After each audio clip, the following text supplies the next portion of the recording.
Howdy folks. Underneath this nice little dust cover here that says Olympia on it, we have a Snazzy 1956 Olympia SG1. Now, I don't do too many desktop machines, but this was one that when I saw it on Craigslist, I absolutely could not pass it up, because I stinking love the SG series. And I'm not alone in that, because if you keep an eye on the Typewriter forums on the internet, you'll every now and then come across, somebody will resurrect the thread question of, what's the best typewriter ever? And of course, everybody and their stinking dog has 5 different opinions about what the best typewriter is, because nobody can make up their mind which one they love the most.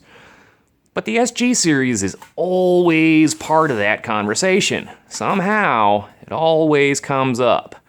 Because, man, these are incredible machines. They've got a little bit of everything, just about every feature that you can think of is on one of these. Now, the SG3 sometimes gets touted as being a little bit more refined, but I don't know. I like the SG1 a little better. It's got nicer lines. The SG3 is just too ugly. I can't handle it. I can't handle it. Oh man, they're too gross. But, so what makes them so cool? Well, I mean, aside from being like 40 stinking pounds and built like a tank, everything. Where do I even start? I just don't even know. I mean, you've got, standard key set tabulator. You've got your 4 or 5 whatever position ribbon selector over here. There's your red position, there's your red and a half, there's your stencil, there's your blue, which is your standard, red and a half. I guess that's what you call it. It's the middle of the ribbon, So, what else you got? You got your touch selector over here. You have a key, right? A 4th, 5th key. Circumflex, fraction, none of those giant fraction keyboards. You just got a thing that you can make your own damn fractions. I love that. This is another pretty damn cool one, which the only other machine I've seen that on is the Erica Model M. That's a single spacing, double spacing kind of thing, or go 2 spaces at a time between each letter, right?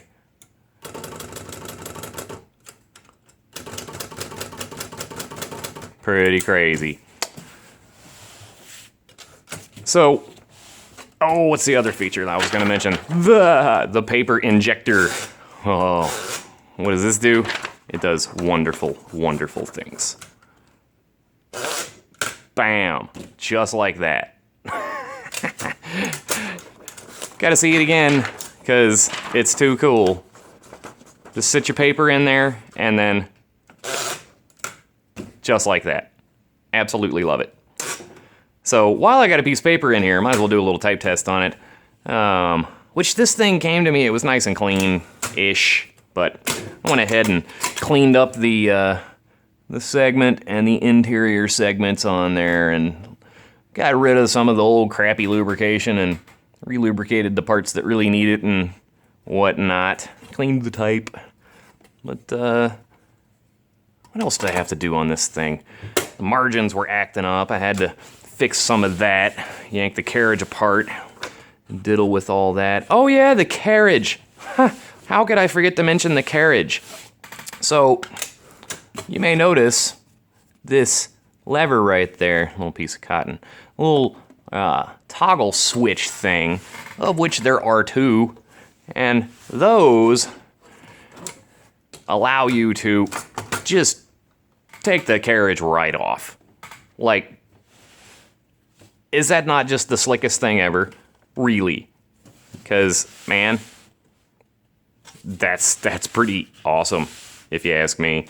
Now, if I could find a carriage that's not quite so wide, that would be amazing. But I don't think they made them. I think this is the narrowest carriage that you can get for one of these. It's the narrowest I've ever seen on one, for sure. I've seen them much, much bigger, accounting typewriters. Ooh, those are scary. So anyway, What else? Yeah, pretty standard features, especially for Olympias. You know, you got your indexing up there. 5-position indexing, which is kind of nice. And a 1, 1.5, 2, 2.5, 3.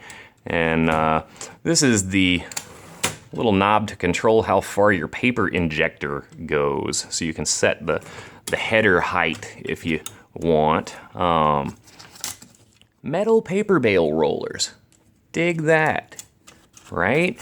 Don't have to worry about them getting flat spots or anything. Feed rollers on this, speaking of flat spots, feed rollers on this thing are in pretty good shape. The rear feed roller, well, platen is meh. It's on the hard side, but it's still usable. So, yeah, about that type test. 1956 Olympia SG1, serial number 163427. In lovely textured green. A quick brown fox jumps over a lazy dog. Oh, I must have whacked my thing there on my Z. Because I do that. Crappy pinky of mine.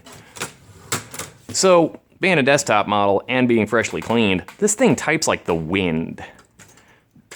Now is the time for all good men to come to the aid of their country. Like, I can't type fast enough to outpace this machine. I'm sure there are typists out there that could max it out, but I ain't one of them, you know, and I can hold a pretty good clip, I guess. I'm a pretty shitty typist, though. I make mistakes and stuff. Kind of clumsy. But anyway, there you go. 1956 Olympia SG1 in all of its beautiful green glory.